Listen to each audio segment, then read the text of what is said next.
June 18th, 1944. Camp Hearn, Texas.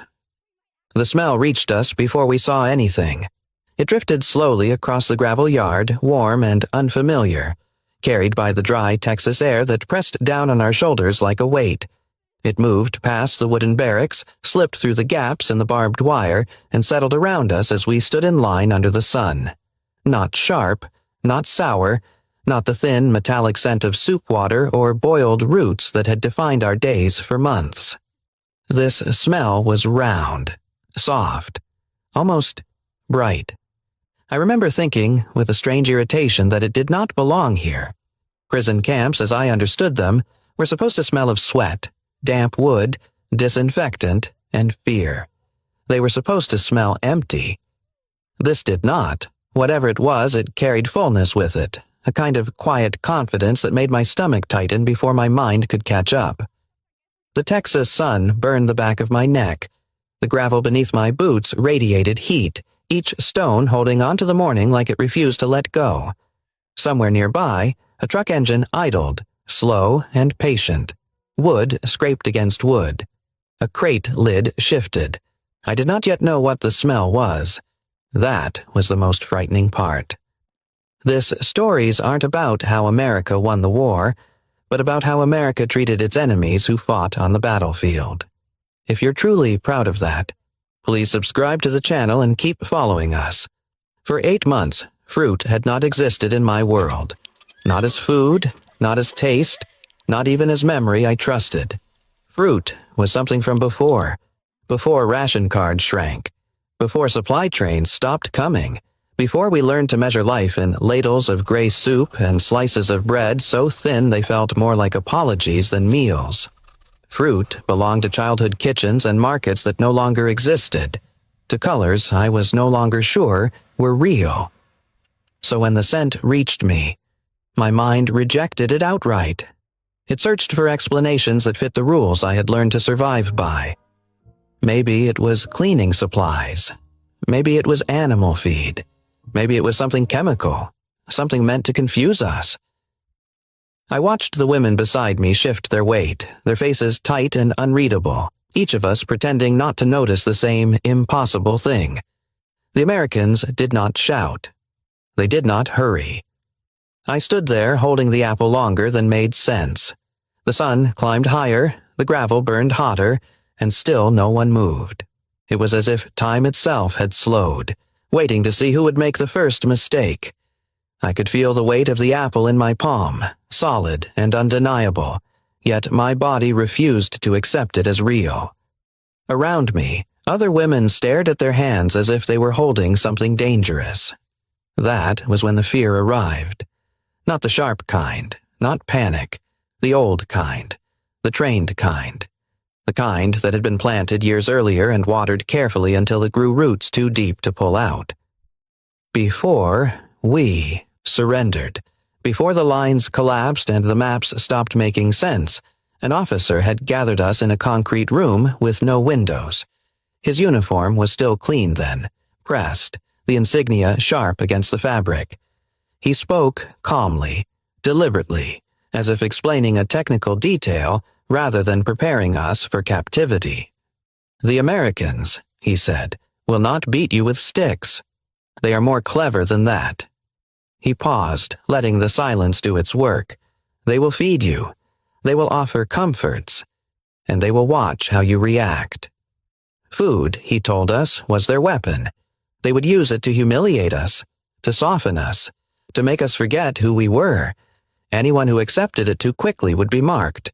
Anyone who showed gratitude would be remembered. Anyone who hesitated would be broken slowly.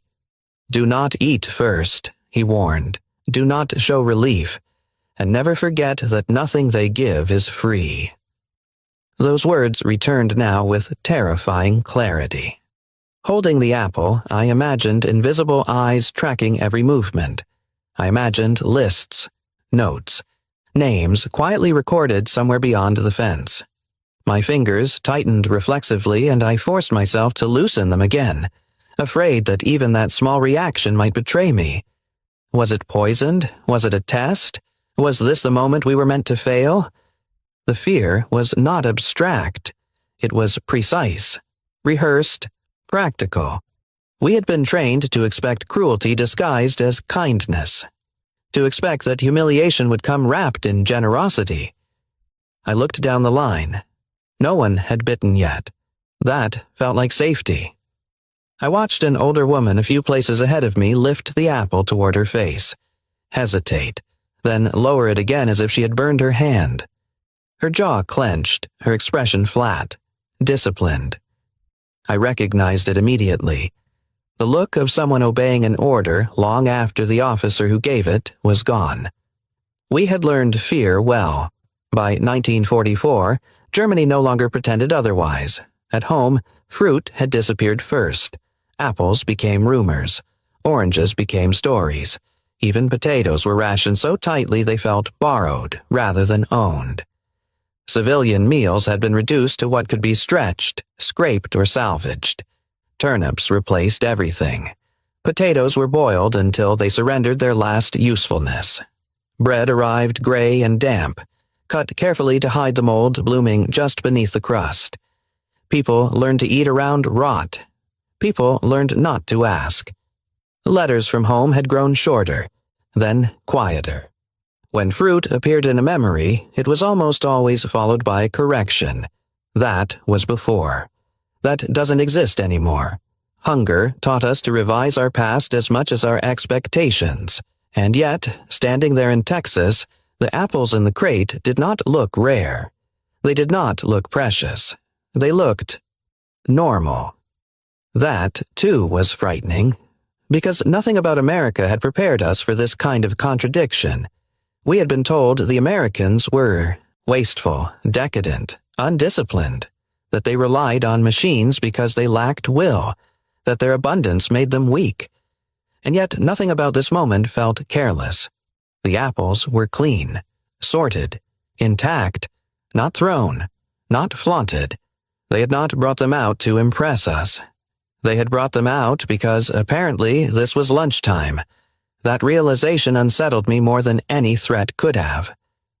I thought of what I had seen through train windows on the journey west. Fields that did not end.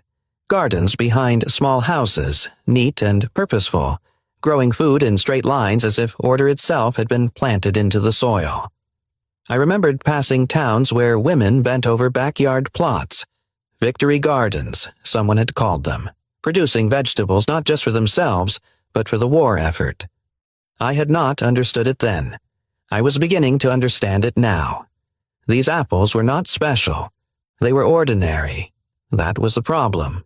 If the Americans ate like this every day, if this abundance was routine rather than symbolic, then everything we had been taught about strength and sacrifice needed to be reconsidered. It meant that generosity here was not weakness. It was surplus. It meant they could afford mercy. I looked at the apple again. A faint blemish near the stem. Nothing perfect ever is, I thought. The thought surprised me. It sounded almost reasonable. Still, fear held me, because fear had been useful once.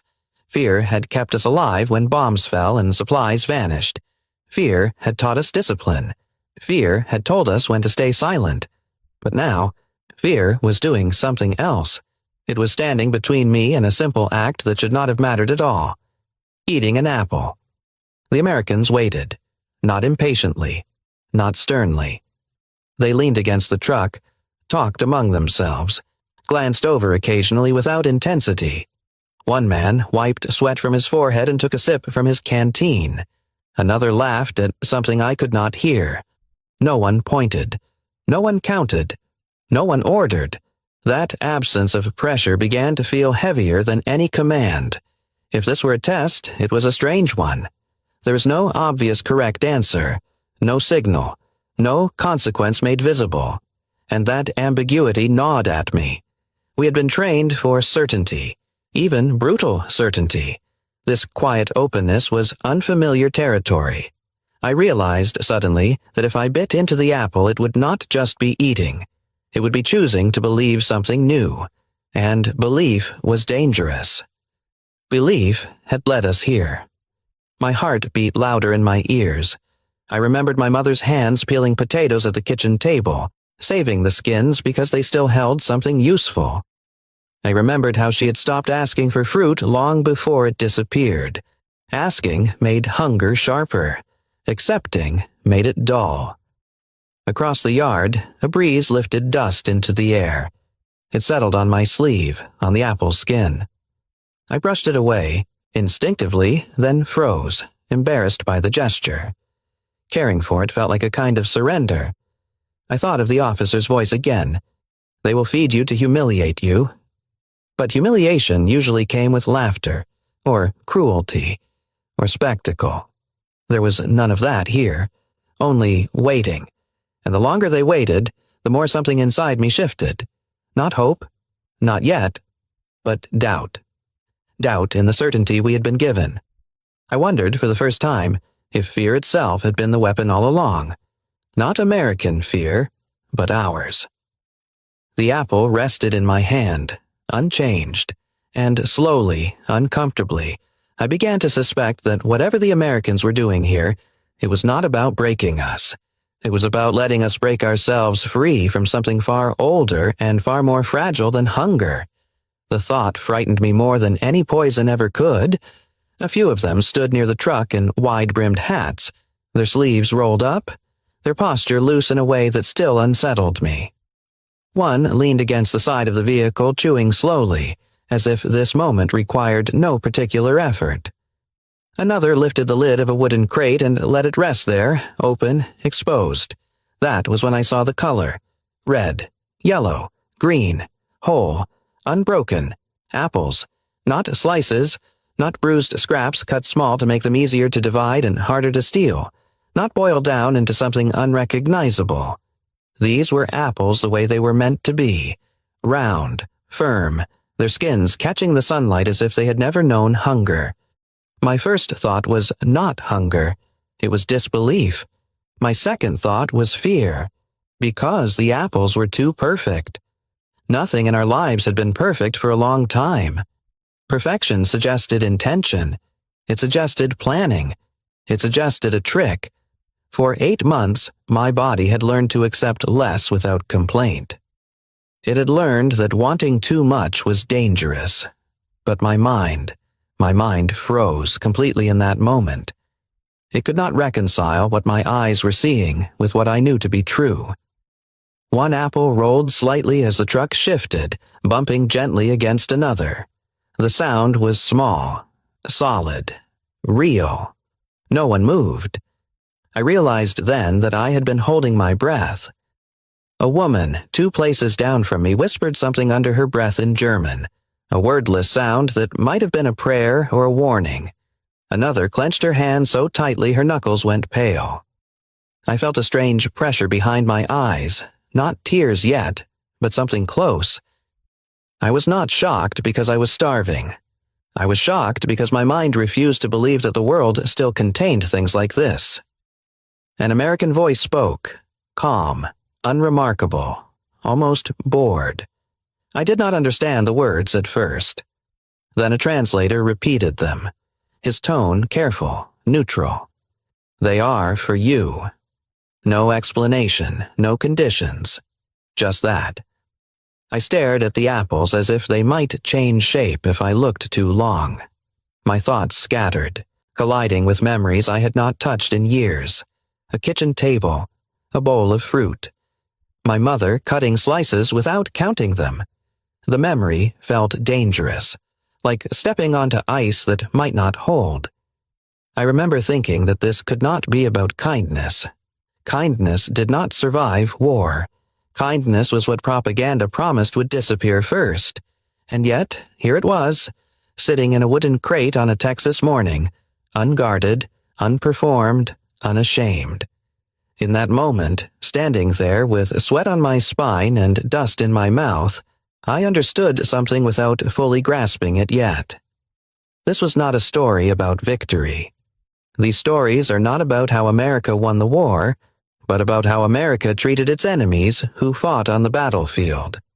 And if you find yourself proud of that, if you believe that kind of strength is worth remembering, then stay with us.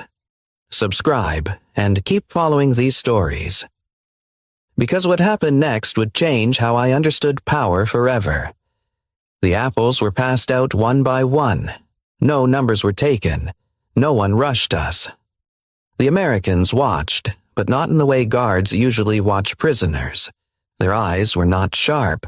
They were not waiting for a mistake. It was as if they were observing weather, something ordinary, something expected.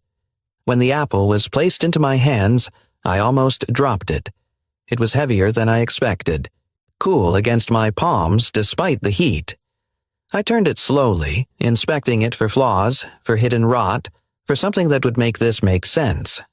There was nothing, just smooth skin and a faint, honest smell that now had a name I had not allowed myself to think until that second. Fruit. My body reacted before my thoughts did. Saliva filled my mouth. My stomach tightened painfully, not with hunger exactly, but with recognition. My hands trembled, and I hated them for it. I hated that something so small could undo me. I did not bite it. Not yet. Around me, no one did. We stood there, a line of women holding apples like fragile artifacts, afraid that the moment we acknowledged their reality, it would vanish. The sun climbed higher. Somewhere in the distance, a bird called. An American laughed at something unrelated, the sound carrying easily across the yard. I realized then that the most unsettling thing about this moment was not the apples themselves. It was how normal the Americans made it feel.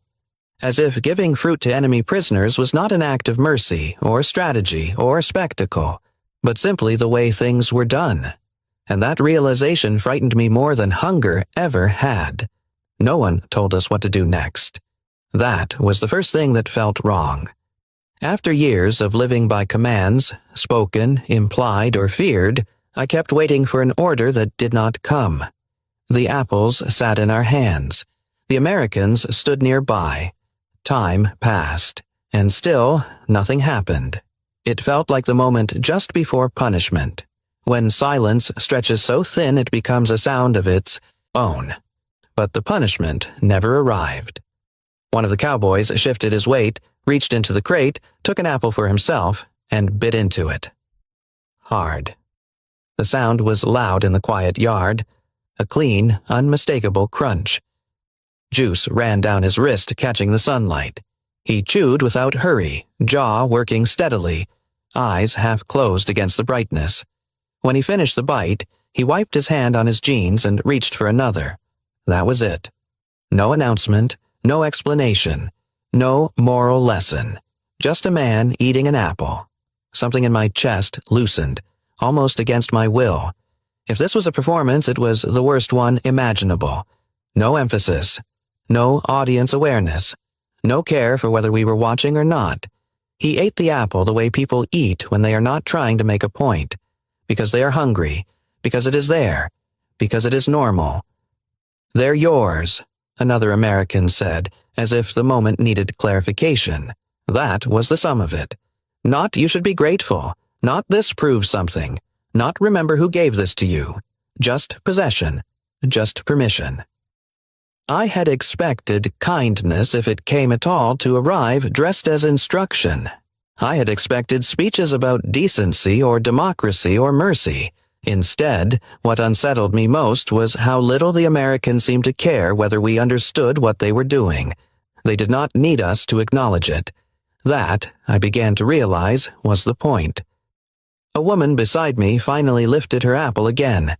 Her hand shook visibly this time. She brought it closer to her mouth, hesitated, then lowered it once more, breathing out sharply through her nose.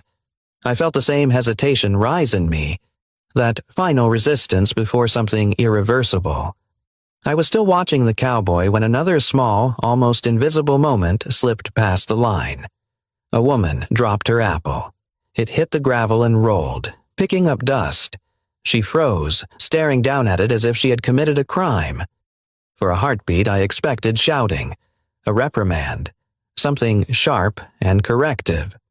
Instead, a young American soldier stepped forward, bent down, picked up the apple, brushed it against his pant leg, and held out a folded handkerchief. Dusty, he said. Just that. No accusation. No warning. No visible concern that rules had been broken. The woman took the handkerchief without looking up, her fingers brushing his briefly. She wiped the apple carefully, as if it were fragile, then clutched it to her chest.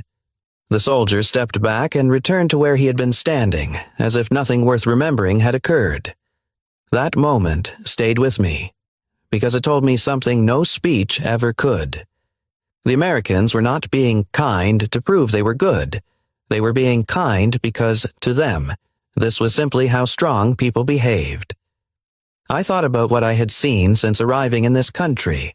The long trains loaded with supplies, the fields that seemed to stretch forever, the factories we passed at night, lit from within, still working while Europe slept in ruins. America in 1944 was producing everything: planes, ships, food, uniforms, on a scale that made comparison pointless. And yet, standing here, there was no sense of triumph in their behavior, no pride being displayed, no need to remind us who was winning.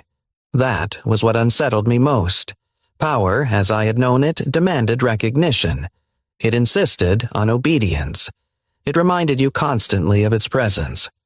But this power did not seem to require acknowledgement at all. It simply existed. The apple grew warm in my hand. I felt its weight again, but now it felt different. Less like evidence. More like permission. Permission to be human, perhaps. I raised it slowly, aware of my own breathing, of the heat on my face, of the quiet attention of the women around me who were all pretending not to watch each other. My teeth met the skin. For a split second I expected pain, or bitterness, or disappointment. Instead, there was sweetness, sharp and clean. Juice flooded my mouth, surprising me so completely that I had to close my eyes. It was too much. Not because it was rich, but because it was simple. The taste unlocked something I had kept sealed for years. A kitchen table, a bowl of apples left out because there were enough. Hands reaching without permission. No counting, no fear of being seen wanting. I swallowed hard and forced myself to keep chewing. Around me, others were biting too now, some carefully, some too fast, some crying openly, shoulders shaking as they tried to eat and breathe at the same time. The Americans did not look away, but neither did they stare. They let it happen. I realized then that what they were offering us was not just food. It was dignity without conditions. In Germany, strength had been measured by control, of people, of resources, of fear. Here, strength looked different. It looked like confidence so complete it did not need to announce itself. Like abundance that did not harden into cruelty. Like a nation that could feed its enemies the same food it fed its own people and feel no need to justify it. I thought suddenly of my father, of the stories he told about his own father, a man who worked with his hands, who believed that shouting was a sign of weakness and that work done quietly was the only kind that mattered. I had not thought of those stories in years. They had not fit the world I believed in anymore. But standing there in Texas, juice on my fingers, dust on my boots, they came back with unsettling clarity. My grandfather would have understood this moment. He would have understood men who did not need to prove they were strong. As I finished the apple, I noticed that none of the Americans were watching us anymore. They had turned back to their truck, to their conversation, to the business of the day. The moment had passed for them. For us, it had just begun. And for the first time since the war started, I felt something shift inside me that had nothing to do with hunger. It was the unsettling realization that mercy, when offered without performance, could be more powerful than any threat.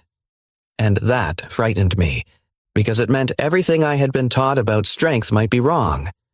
I thought the worst of it had already passed. I was wrong. The first bite was not the moment that broke us. It was what happened after. At first, the yard filled with small, ordinary sounds, chewing, swallowing, the soft scrape of boots on gravel. For a few seconds, it almost felt manageable, as if we could simply eat and move on, as if this were just another strange episode in a war that had already rewritten every rule. Then the bodies began to react. A woman to my left bit too hard, teeth meeting the apple with more force than control. I heard a sharp crack, followed by a sound halfway between a gasp and a sob. She pulled the apple away, pressing her hand to her mouth, eyes wide with shock. Blood dotted the corner of her lip where her gums had split. She stared at her fingers as if they belonged to someone else. Another woman coughed violently, juice going down the wrong way. She doubled over, apple clutched in one hand, the other braced against her knee.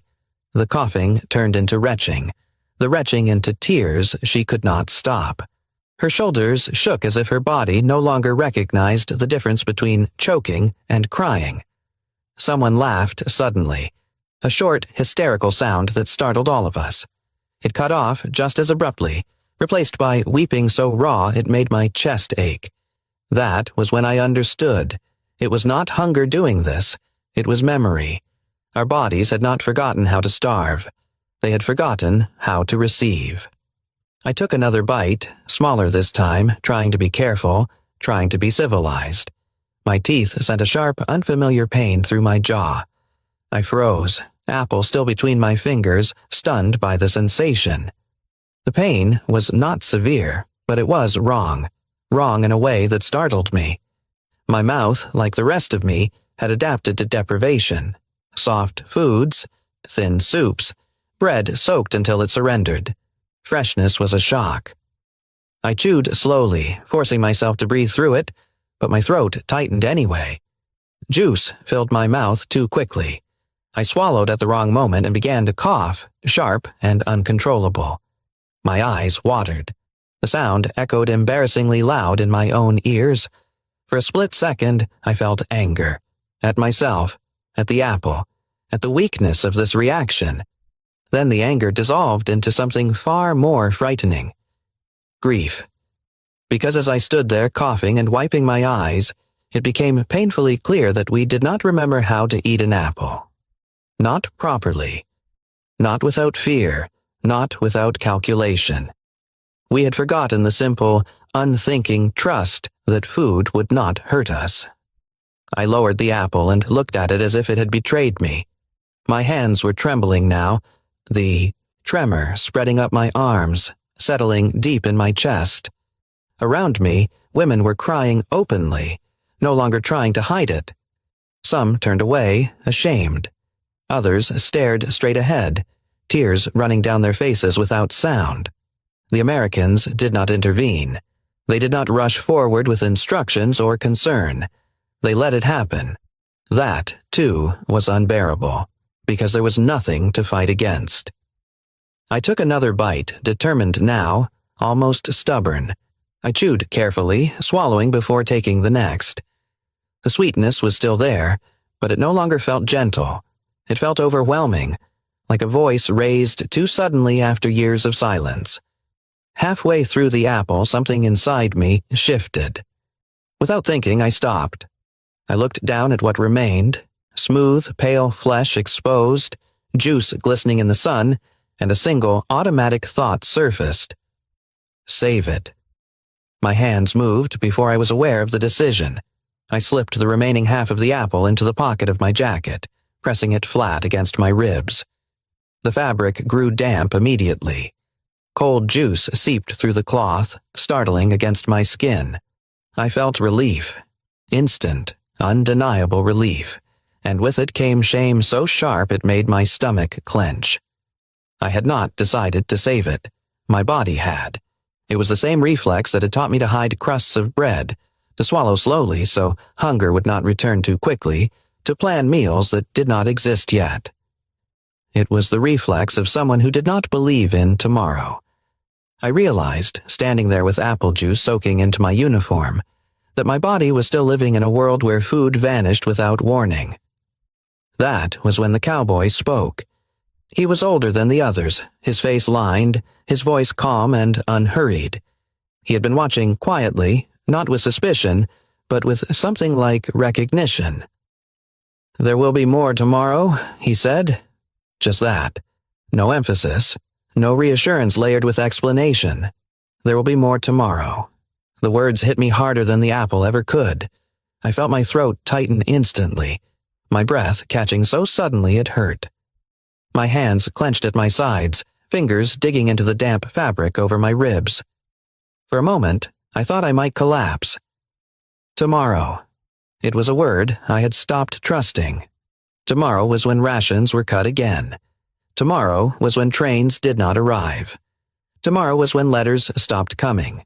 Tomorrow was always conditional, always shrinking, always something to fear rather than rely on. But the way he said it, casual, unquestioned, suggested that tomorrow was not a promise. It was an assumption. Something inside me broke open.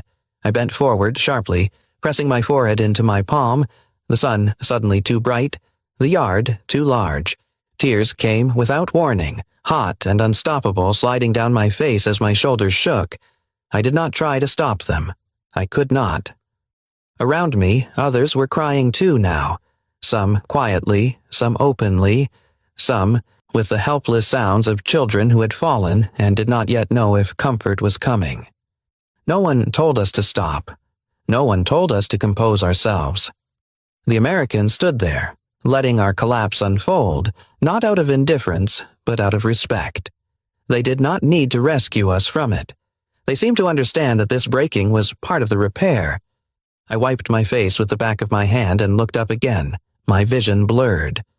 The cowboy had already turned away, walking back toward the truck as if he had said nothing remarkable at all. To him, it was simply a fact. There will be more tomorrow.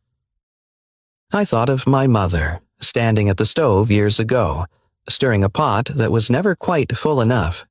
I remembered how she would say, "Eat slowly. There will be more," even when we both knew there might not be. She said it anyway, as if saying it could make it true. I wondered how many American children had grown up hearing the same words and believing them. I wondered what it did to a nation to grow up expecting tomorrow instead of fearing it. The apple pressed cold and damp against my side, a small, absurd weight that suddenly felt unbearable. I reached into my pocket and pulled it out again, embarrassed by the reflex, ashamed of the mistrust it revealed. My hands shook as I looked at it. I finished it. Slowly, deliberately. Not because I was hungry, but because I needed to teach my body something it had forgotten, that this moment did not need to be hoarded, that tomorrow was not a lie. When I swallowed the last bite, my chest ached in a way I could not explain. Around me, the yard was quiet again, the storm of emotion settling into something heavier, deeper. We stood among apple cores and damp handkerchiefs, red-eyed and exhausted. The Americans began to disperse, the truck engine starting again, the ordinary sounds of the camp resuming. For them, this was over.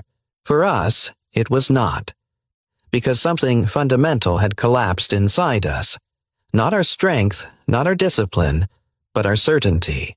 And in its place, something dangerous had begun to grow. The idea that tomorrow might exist. The idea that some countries built their power on that belief. And that perhaps, once, this country had believed in it so completely that it could offer it even to its enemies. As the sun climbed higher over Camp Hearn, I stood there with sticky fingers and a trembling heart, knowing that whatever we were before this morning, we would not be that again. Hunger had taught us how to endure. But mercy, unperformed, unannounced, had taught us how to break. And somehow, in that breaking, the war felt closer to ending than it ever had before. That night I did not sleep. The camp settled into its usual rhythm, the guards changing shifts, the distant clank of metal, the low murmur of voices drifting between barracks. But inside me, nothing returned to order. I lay on my cot staring at the wooden beams above my head, the smell of apples still faint on my hands no matter how many times I rubbed them against the blanket. Something irreversible had happened. It was not exhaustion, it was not relief, it was understanding. I realized with a clarity that frightened me that we had not been defeated in that yard. We had been outgrown. The words came to me slowly, forming without effort as if they had been waiting for permission. They didn't defeat us with guns. They defeated us with apples. The thought felt almost blasphemous at first. For years, we had been taught that defeat only came through force, through broken lines, fallen cities, bodies counted, and flags lowered. Strength was something you imposed. Victory was something you proved. But standing there earlier that day, watching women crumble under the weight of a simple kindness, I understood that another kind of power existed. One that did not shout. One that did not threaten. One that did not need to humiliate to be effective. I thought back to everything I had been taught about my own country. Discipline above all else. Fear as motivation. Control as virtue. We believed that order was strength and that mercy was weakness disguised as sentiment. We believed people worked best when watched, behaved best when frightened, and stayed loyal when deprived of alternatives. We built systems around those beliefs and called them necessary. And for a time, they worked. They produced obedience. They produced silence. They produced endurance. But they did not produce confidence. Here, in this place I had been warned to fear, I saw something different. The Americans did not control us through hunger. They did not motivate us through terror. They did not require us to perform gratitude or submission. They fed us. Not extravagantly. Not ceremonially. They fed us the same food they fed themselves. That distinction mattered more than I could articulate at first, because it meant they did not see us as something separate. They did not need us to be smaller in order to feel large. I thought of the numbers I had overheard guards discussing casually, as if they were weather reports. Planes rolling off assembly lines faster than anyone could count. Ships launched quicker than they could be sunk. Fields harvested at scales that defied European imagination. America in 1944 was producing more than the war demanded, and instead of hardening that abundance into cruelty, they had chosen to turn it into policy. I began to understand that this was not accidental. It was deliberate. The Americans had decided, somewhere far above this dusty Texas camp, that how they treated prisoners mattered, not because we deserved it, not because it was easy, but because it reflected who they believed themselves to be. They followed the Geneva Convention not reluctantly, but methodically. They documented meals, inspected barracks, provided medical care, allowed mail, not because anyone was watching closely enough to punish them if they failed, but because they believed rules meant something even when applied to enemies. Win the peace, not just the war. I had heard the phrase once, spoken by a guard as if it were obvious. At the time, I did not understand it. Now, lying awake with the echo of that apple crunch still in my ears, I did. This was not softness. This was confidence. A nation that believed it would still exist tomorrow did not need to extract suffering today. Back home, we had rationed fruit out of necessity. Here, they shared it out of principle. That difference mattered. One came from scarcity, the other from choice. I remembered the officer's warning again. How food would be used to humiliate us. How kindness would be a trap. How gratitude would be a weakness. He had been wrong, not because the Americans were kind, but because they were not trying to use kindness as a weapon at all. Weapons demand attention. Weapons require fear. Weapons seek reaction. What they offered us demanded nothing, and that was precisely why it worked. The apple had not asked me to renounce anything. It had not demanded loyalty or confession. It had simply existed, solid and real, placed in my hands without ceremony. My beliefs collapsed under that weight. I began to see the shape of a truth I had avoided for years, that our system required enemies to survive, required fear to function, required constant reminders of who was watching and who was being watched. This system did not. This system assumed strength, and assumption, I realized, is the ultimate privilege. The Americans assumed tomorrow would come. They assumed their factories would keep running, their fields would keep producing, Their children would keep eating. That assumption freed them from needing to dominate every moment. It allowed them to be generous without calculation. I wondered what it did to a person to grow up in a country like that. To hear, as a child, "There will be more tomorrow," and believe it. To learn that rules existed not just to punish, but to protect. To see power used not to humiliate, but to stabilize. The thought unsettled me deeply, because if strength could look like this, quiet, abundant, unafraid, then everything we had sacrificed for our version of strength felt suddenly, unbearably fragile. I turned onto my side and closed my eyes, but sleep still would not come. Instead, memories rose uninvited. Speeches, marches, promises of destiny and discipline. The constant insistence that the world was hostile and must be met with hardness at every turn. And now, here I was, lying safely in a camp run by my supposed enemy, fed better than civilians back home, protected by rules written by men who believed restraint was not weakness but duty. I felt something I had not expected. Not shame, not anger, gratitude, a dangerous kind. Not the gratitude that bends you into submission, but the kind that makes you question what you owe your loyalty to. I understood then why this moment mattered beyond our small circle of women standing in a Texas yard. Because this was not just about apples. It was about identity. America was not showing us mercy because it doubted itself. It was showing us mercy because it did not. That realization settled over me slowly, heavily, like a verdict that could not be appealed. They did not defeat us with guns. They defeated us with apples. And in doing so, they forced us to confront a truth far more devastating than any battlefield loss. That a nation could be powerful without being cruel, and that we had been taught to believe otherwise.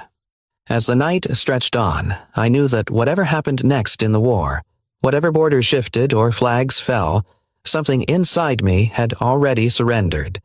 Not to America, but to the idea that strength, when secure, does not need to destroy in order to win. That idea, once planted, would be far harder to uproot than any army. In the days that followed, I began to notice things I had not allowed myself to see before. Not just the food, not just the rules, but the rhythm. America moved with a kind of shared purpose that did not announce itself. The guards rotated shifts without complaint. Trucks arrived on time. Repairs were made quickly and without argument. Even boredom seemed organized, as if everyone understood that this moment, this war, required patience as much as effort. What struck me most was shared ethics, shared belief in tomorrow. As I reflect now, I wonder if the question facing America is not whether it can return to some imagined golden age, but whether it can remember what made that moment possible in the first place. Not nostalgia, not myth, but commitment. Commitment to institutions, to restraint, to the idea that power is strongest when it does not need to announce itself. The apple in my hand that day was not just food, it was evidence. Evidence that a country, under the greatest strain in its history, had chosen coherence over cruelty. And so the question that lingers, quietly, insistently, is not one I can answer. It belongs to those who inherited that country. What kind of country do we want to be again? The war ended without ceremony. There was no moment that felt like an ending, no clean line between what had been and what came after. One day we were prisoners waiting behind wire, and the next we were passengers again, moving east across an ocean toward a country that barely resembled the one we had left. Germany greeted us with silence and rubble. Cities lay broken open, as if their insides had been exposed and abandoned. Walls stood without roofs. Streets carried no familiar rhythm, only the sound of footsteps and hunger. The air smelled of ash and damp stone. People moved carefully, eyes lowered, shoulders tight with suspicion. We returned thinner than when we had been captured, but better fed than those who had stayed. That fact followed us everywhere. At ration lines, people stared at our faces. rounder than expected, healthier than was fair. Some looked away, others did not bother to hide their resentment. "You ate well in America," someone muttered once, not quite accusing, not quite asking. I did not know how to answer. How could I explain apples to people who had forgotten what fruit tasted like? How could I explain that captivity had been the first place in years where tomorrow felt possible? At night, in bombed-out rooms where windows were patched with cloth and paper, I lay awake listening to the sounds of a defeated country trying to breathe again. Hunger returned quickly. Cold followed. But something inside me did not collapse the way it once had, because I carried something back with me. Not food. Memory. I remembered the gravel yard in Texas, the heat, the dust, the weight of an apple in my hand. I remembered how no one had demanded gratitude, how no one had explained themselves, how mercy had been offered without ceremony and without fear. That memory became a kind of quiet resistance. When bitterness threatened to take hold, I remembered restraint. When anger rose easily, I remembered abundance used carefully.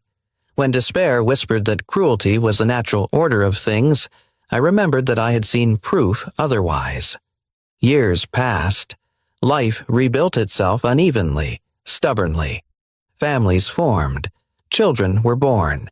They grew up in a country that rarely spoke about defeat without defensiveness and rarely spoke about captivity at all. Some stories were easier to forget, but the apple story stayed. It became something we told carefully, almost reverently, not to excuse anything, not to shift blame, but to acknowledge a truth that felt too important to lose. That truth surfaced again decades later, in voices that were not my own. My grandchildren learned about the war the way all children do, through fragments, through textbooks, through questions asked too late in the evening. One day, one of them asked me what America had been like. I told them the truth. I told them that the people who held me prisoner had treated me like a human being. I told them that when they did not have to, they fed us. Years later, I saw those words appear elsewhere. In letters, in interviews, in quiet statements left beneath articles and documentaries. Children and grandchildren of prisoners speaking across time and borders. Because they were treated like humans. We exist. They fed people seemed to agree on what mattered. They did not all look the same. They did not speak the same way. Some were young farm boys, others factory workers, others men who looked as if they had already lived a lifetime before the war called them. But they behaved as if they were pulling in the same direction. America then felt aligned. There was an enemy. Everyone knew who it was. There was a task. Everyone understood it. And there was an unspoken rule beneath everything else. Whatever differences existed, they would wait. The country I saw through the fence lines of Camp Hearn was not simple, but it was clear. Factories did not argue with farms. Cities did not sneer at fields. People did not question whether sacrifice was necessary. They argued about how to do things better, not whether they should be done at all. That clarity shaped everything. You could feel it in the way Americans worked, not frantically, not desperately, but steadily, as if the outcome was already assumed, and all that remained was to do the job well. I remember thinking that this confidence must be what abundance feels like. Not just material abundance, but moral abundance. The belief that there was enough to go around, enough food, enough time, enough future, even for enemies. That belief made generosity possible without resentment. Years later, when I would hear Americans speak about that time, they often called it simpler. I do not think that word is quite right. It was not simple. It was disciplined, focused, shared. There was a common story people told themselves about who they were and why they were doing what they were doing. Standing in that Texas yard, I felt like I was witnessing a country that believed in itself. Not loudly, not arrogantly, but collectively.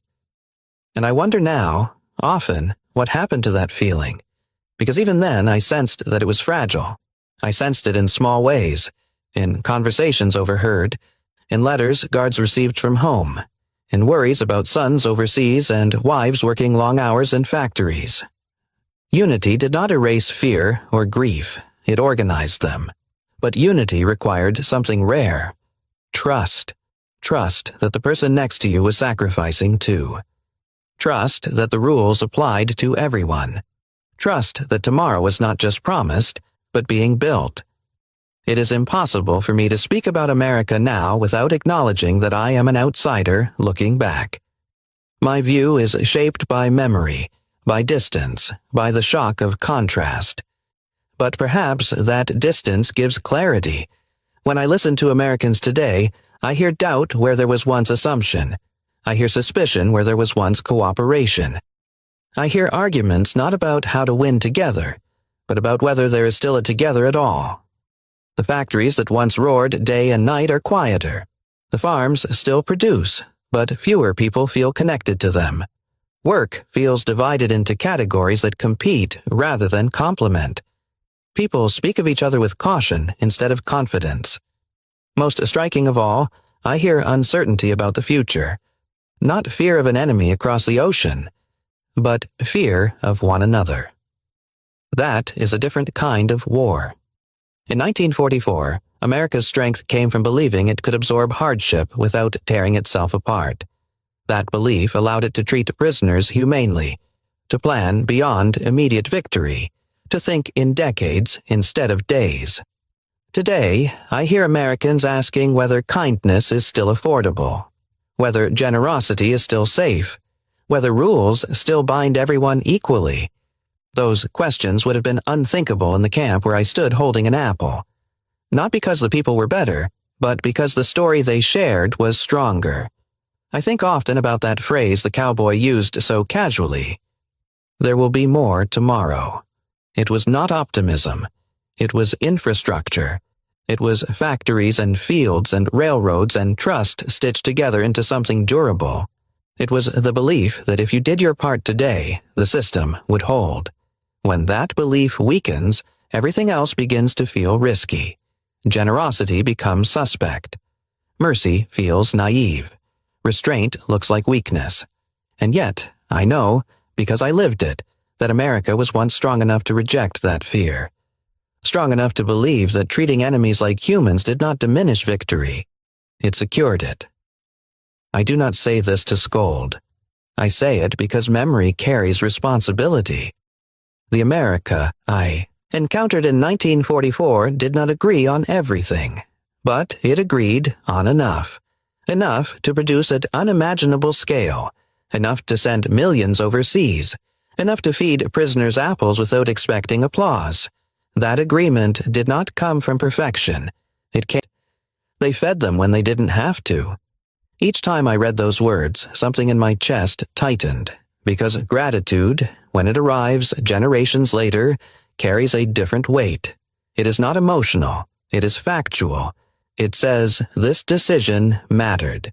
It says, what you choose to do with power echoes longer than victory parades ever will. The United States did not know us. They did not owe us mercy. They did not gain immediate advantage from feeding us fruit or honoring rules written on distant paper. And yet, they did. Not perfectly, not universally, but deliberately. They chose to believe that how a war is fought shapes what comes after it. I often think about that choice now, standing at the far end of history, looking back. Germany lost the war on the battlefield. That much is undeniable. But many of us were defeated forever by something far stronger. Not bombs, not tanks, not armies. American mercy.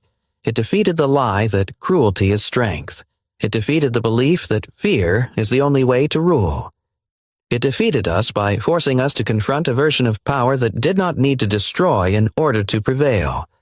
That is the legacy I carry. Not shame, not absolution, but gratitude. And the quiet hope that somewhere, someone hearing this story understands what was truly at stake in that gravel yard in Texas. Not the fate of prisoners, but the soul of a nation strong enough to choose restraint when it did not have to. That is why these stories matter. Because long after wars end, it is not victory that survives the longest. It is how the winners behaved when no one was forcing them to be kind.